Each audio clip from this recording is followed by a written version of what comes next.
Bonjour tout le monde, j'espère que vous allez bien. Aujourd'hui, nous allons parler de l'oracle de la Triade, un oracle qui est très intuitif, qui comporte 57 cartes. Je vous en montre quelques-unes. Voilà, vite fait, voilà.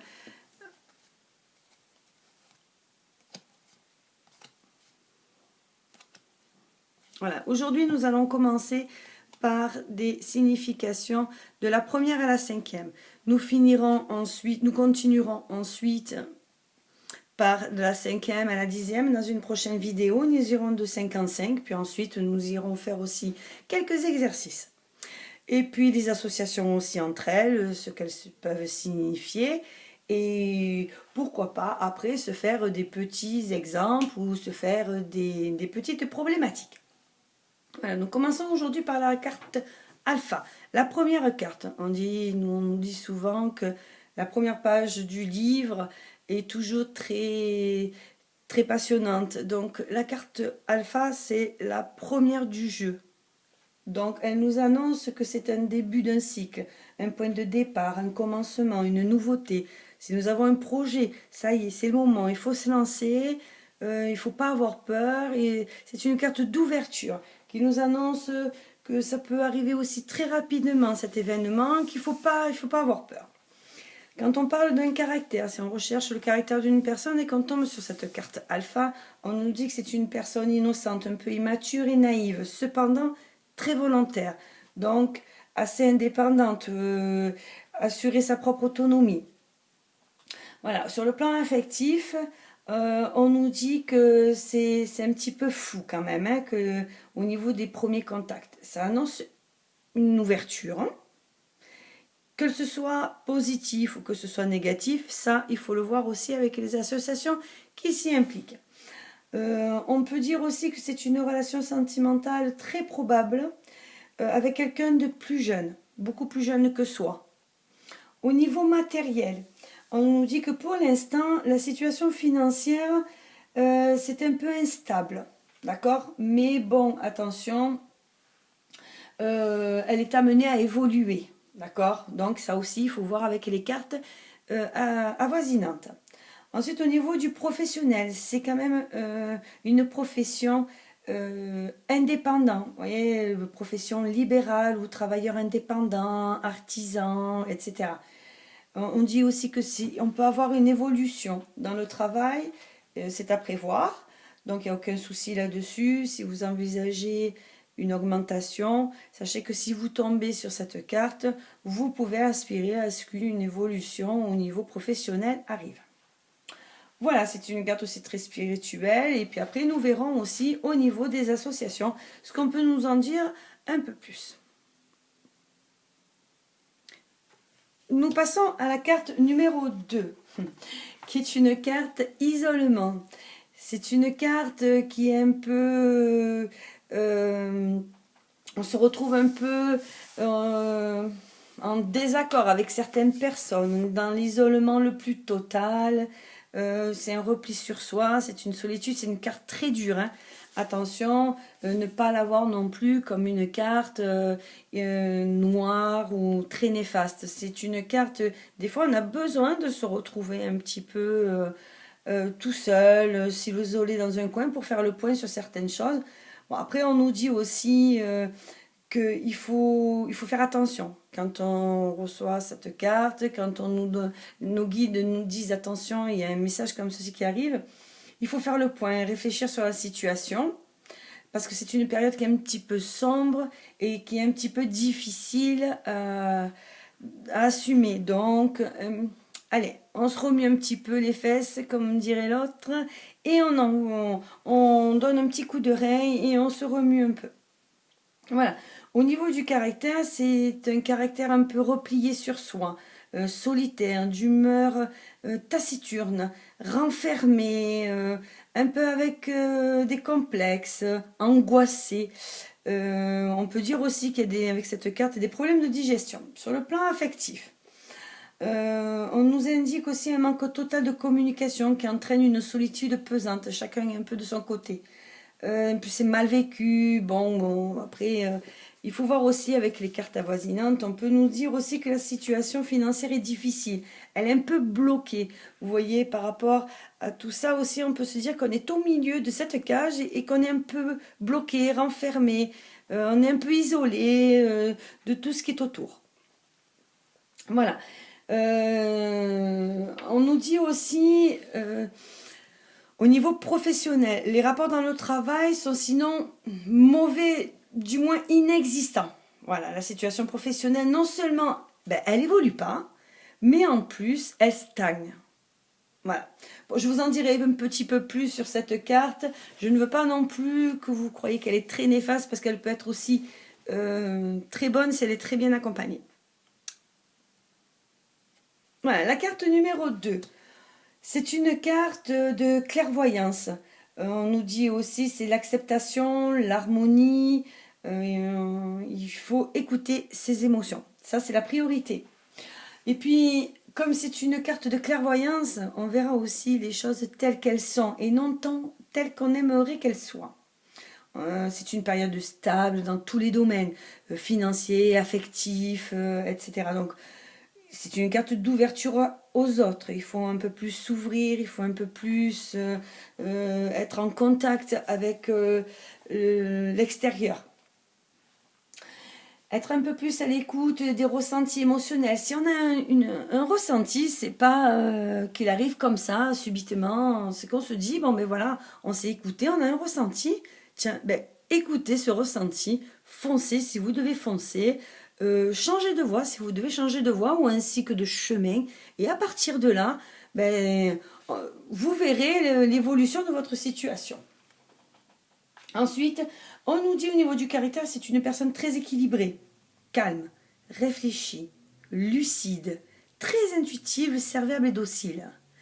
On nous dit aussi que c'est une personne qui est très déterminée. Donc si vous posez une question à votre oracle en demandant quelle personne je vais rencontrer demain par rapport à un entretien ou autre chose, et que vous ressortez cette carte, vous savez à peu près comment vous pouvez contourner cette personne. Elle représente très souvent une personne jeune et vertueuse. Voilà. Sur le plan affectif, c'est un amour un peu platonique. Alors très attention, les sentiments sont élevés et profondément sincères. Mais il peut s'agir aussi à ne pas confondre avec un amour platonique. Au niveau matériel, il annonce stabilité et réussite. Donc les finances sont saines, donc pas de souci à se faire, c'est stable, hein, c'est une carte quand même aussi, c'est ce qu'on disait au tout début, d'acceptation, d'harmonie, donc il n'y a pas de souci à se faire là-dessus. Ensuite, au niveau du professionnel, on dit que c'est une stabilité qui est bien assise. La personne est à sa place. Voilà, ne cherchez pas plus haut ni plus bas, vous êtes bien là où vous êtes, c'est le travail qu'il vous faut, vous avez choisi la bonne direction. Après, nous verrons plus tard aussi les associations avec lesquelles, au niveau du professionnel, vers quoi on peut se diriger. Nous passons à la carte 4. La carte mensonge signifie hypocrisie, la traîtrise, la duperie, la médisance. D'accord? Donc il faut se montrer très vigilant si on vous sort cette carte. On pense aussi à la fausseté. Quelqu'un veut dissimuler quelque chose, cacher quelque chose. Ou alors on pense aussi que quelqu'un peut nous faire un sale coup. Il y a la médisance aussi. On peut dire du mal sur le dos d'une autre personne, ça aussi. Donc, si vous pensez que cette personne n'est pas si franche que ça et que vous sortez cette carte, voilà, c'est clair, hein, elle va vous mener en bateau, c'est pas clair du tout, elle cache bien son jeu, donc essayez d'avoir une attitude très méfiante là-dessus. Au niveau du caractère, c'est une personne un peu mesquine, voire méchante. Mais ne regardons pas non plus le mauvais côté de la personne. Il faut toujours chercher quelque chose. Peut-être que cette personne est comme ça parce qu'il s'est passé telle ou telle chose pour elle. Cette personne calcule et agit par intérêt. Donc, à vous aussi de contourner ça et d'essayer ou d'aller dans un sens qui peut lui plaire, chose qui est tout à fait possible. Elle est prête à tout pour arriver à ses fins. Donc, là aussi, faites attention. Essayez d'analyser la situation, le personnage, et de regarder où c'est un peu, où c'est qu'elle veut en venir. Ensuite, sur le plan affectif, on nous dit que dans une relation, les sentiments ne sont pas partagés. Il y a une mésentente au sein du couple. Ils ne sont pas du tout sur la même longueur d'onde et qu'un des deux ment à l'autre. Donc ça aussi, c'est une relation qui n'est pas franche du tout. Il vaut mieux s'abstenir de s'investir. Alors ça aussi, il vaut mieux s'abstenir de s'investir, mais attention, essayez quand même, il faut essayer. Je veux dire, c'est pas parce que la carte vous dit c'est bon, attention, la situation dans votre couple n'est pas la situation rêvée. Évitez de vous investir. Que si vous aimez la personne, ben, au contraire, il faut foncer, il faut essayer de voir, mais tout en étant sur la réserve.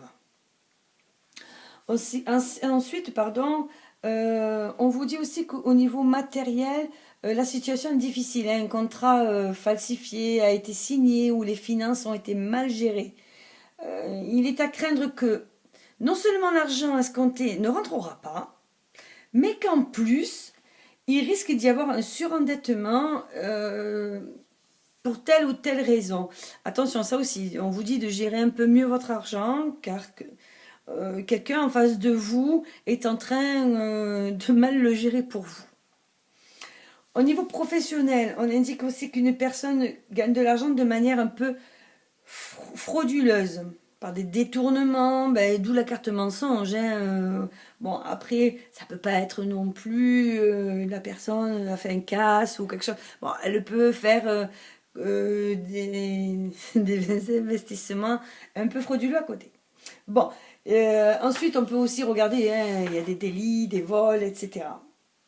Voilà, donc après nous verrons avec cette carte au niveau des associations sur Delta, toutes les cartes que nous venons d'expliquer, les associations qui s'y impliquent. Voilà, nous allons parler de la carte numéro 5, la carte de l'eau qui est, comme on dirait, émotion, réceptivité, la féminité, la fécondité, la passivité, l'intuition. On doit retrouver un équilibre, se faire confiance, écouter son soi intérieur, c'est très très très très important. Tout se passe bien, sinon tout est bien géré, mais il faut s'écouter en fait, voilà, il faut se laisser aller parce qu'il y a beaucoup de sensibilité. Il y a beaucoup d'hypersensibilité, donc ça aussi, c'est le côté émotionnel sur cette carte est très important.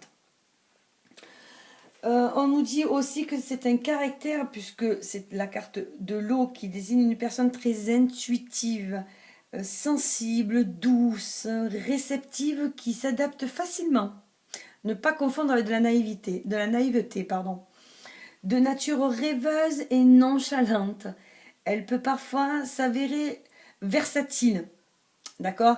Mais attention, elle aime l'art, elle apprécie la beauté. Et puis, quand on regarde cette carte, on peut dire aussi que cette personne est dotée d'un véritable talent créatif. Voilà. Au niveau plan affectif, les relations amoureuses sont empreintes de douceur. Elles peuvent manquer de dynamisme. Ça peut être un peu plan-plan, on va dire, hein. Voilà, c'est l'eau, c'est calme. Vous voyez, il y a les deux cruches ici. Voilà. Donc, on peut voir l'association. Mais ça peut être un petit peu plan-plan, la routine. Voilà, donner un peu plus de dynamisme à ce couple, un peu plus d'action.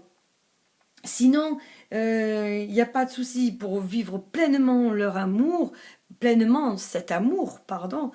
Il faut mettre un peu plus de peps. Voilà, moi je dirais ça.